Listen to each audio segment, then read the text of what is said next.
Good morning students, I am Sushila Sharma from Saint Mary's public school और आज मैं class 5 का साइंस पढ़ाने जा रही हूँ जो है चैप्टर 2, जिसमें हम लोग पढ़ेंगे एनिमल्स प्रोटेक्शन एंड कंजर्वेशन, यानी कि एनिमल्स रक्षा और संरक्षण। बच्चों, हमारे अर्थ पर बहुत प्रकार के जानवर हैं। उनमें से कुछ जानवर दूसरे जानवरों को मारकर खा जाते हैं, यानी कि जो बड़े जानवर है और एक्टिव है वो छोटे और स्लोएस्ट एनिमल्स को मारकर खा जाते हैं। तो वे एनिमल्स जो दूसरे जानवरों को मारकर खा जाता है उनको कहा जाता है प्रीडेटर्स। तो इन प्रीडेटर्स के होते हुए एनिमल्स सेफ नहीं है, इसीलिए अपनी रक्षा के लिए पिछले कुछ वर्षों में उन्होंने कुछ गुण विकसित किए हैं, जिनमें शामिल है एडेप्टेशन। एडेप्टेशन क्या है? तो जीवों का वह गुण जिसके कारण वह अपने सराउंडिंग में आसानी से रह पाता है, एडेप्टेशन कहलाता है। जीवों का वह गुण जो उनको अपने सराउंडिंग में रहने के योग्य बनाता है, एडेप्टेशन कहलाता है। ये एडेप्टेशन न सिर्फ उनके शरीर को चेंज करती है बल्कि उनके बिहेवियर को भी बदलती है। तो आइए हम लोग ऐसे कुछ एडेप्टेशंस के बारे में पढ़ेंगे जिसकी मदद से एनिमल्स आसानी से अपने सराउंडिंग में रह पाते हैं। तो सबसे पहले पहला है आपका साइज एंड नंबर। तो बच्चों, कुछ एनिमल्स जो है वो साइज में काफ़ी बड़े होते हैं, जैसे एलिफेंट, हिपोपोटामस। तो इनका जो साइज है ये इनको उनके एनिमीज से बचाता है। साइज के कारण एनिमल्स उनसे डरते हैं, उन पर अटैक करने के बारे में 10 बार सोचते हैं। तो साइज के कारण वो उनका बचाव होता है।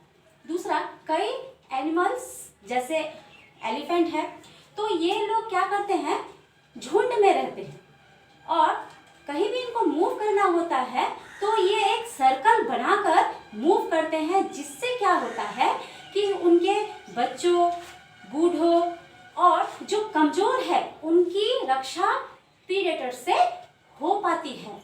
तो इस प्रकार वो अपनी रक्षा कर पाते हैं। उसके बाद है आपका use of poison and bad smell. तो कुछ एनिमल्स ऐसे हैं जिनके बॉडी में विष रहता है, जैसे आप लोगों ने सांप के बारे में सुना होगा।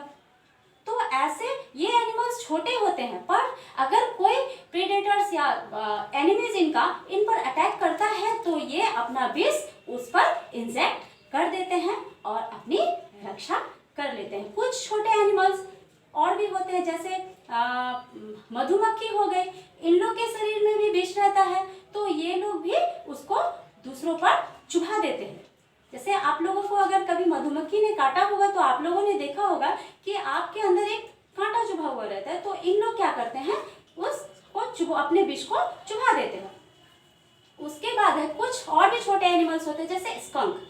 इन लोग के शरीर में क्या होता है कि एक बहुत गंध वाला केमिकल होता है, तो जैसे ही एनिमीज इन पर अटैक करना चाहते हैं, ये अपनी पूंछ उठाकर वो जो केमिकल होता है उन पे छिड़क देता है। और ये केमिकल जो होता है इतना जहरीला होता है कि जैसे ही उनके बॉडी पर जाता है उनको काफ़ी तेज दर्द, गंभीर दर्द होने लगता है और उनकी मृत्यु भी हो जाती है। तो इस प्रकार ये लोग अपना बचाव करते हैं। उसके बाद है एस्केपिंग फ्रॉम डेंजर। कुछ जो एनिमल्स हैं जो काफ़ी तेज दौड़ते हैं, इनका जो ये गुण है तेज दौड़ने का, जिसके कारण बड़े से बड़ा जानवर से भी इनकी रक्षा हो पाती है। जैसे ही वो देखते हैं कि हमारे आसपास कोई डेंजर है, कोई एनिमी है, तो वो काफ़ी तेज दौड़ जाते हैं, जिससे उनकी रक्षा दूसरे एनिमल्स यानी कि प्रीडेटर से हो जाती है।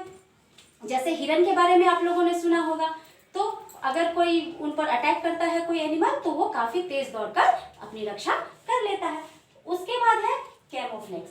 तो कुछ एनिमल्स ऐसे होते हैं जिनका कलर, शेप और मार्किंग जो होता है वो उनको उनके सराउंडिंग में छिपने में मदद करता है।